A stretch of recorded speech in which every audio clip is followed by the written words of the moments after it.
This is a quick recap of all of the things we covered in Module 3. That was the camera techniques.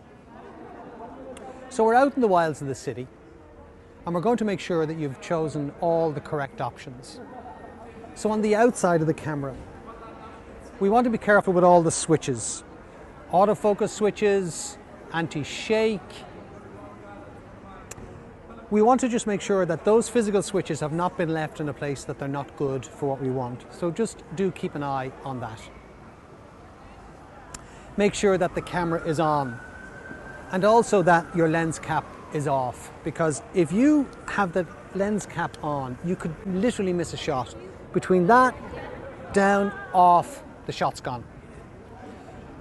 Cleaning the camera with a brush such as this, we talked about that the night before, just making sure that everything is clean, particularly if you're changing lenses around the throat of the lens itself is very important. Check your card. Have you got one in the camera? Is it formatted? Remember, we did that last night. Look at the dial, look at the shutter mode that you want. In our case, it is shutter priority mode that we're looking for. On the inside of the camera, what are we looking for? Well, we want to make sure that our shutter speed is at 1/250th of a second or above. If you are using a zoom lens, remember that we're looking to make sure that we have the correct focal length. And what I'm recommending you start off with is as wide as possible, because everything moves so fast. It's very hard to compose within that split second, so you can crop later on. The focus mode, we want that one shot AFS with the beep or whatever it is that's your indicator. So that beep sound tells me I'm in focus so that I can recompose and shoot. I want to set the single center focus point. Remember, we've talked about how if the camera chooses the focus points, it may focus on something else, something that we're not interested in. So the single center focus point lets us do that. We want the drive mode to be continuous, and that sounds just like this. Because if somebody's moving, running, jumping off a pedestal at the statue at the back, then that will give us an extra chance of getting the shot that actually works. The metering mode is matrix evaluative multi-segment. That's the standard one, so watch for that, look for where that is in your camera, make sure you've chosen it. We also want to make sure that we have no exposure compensation.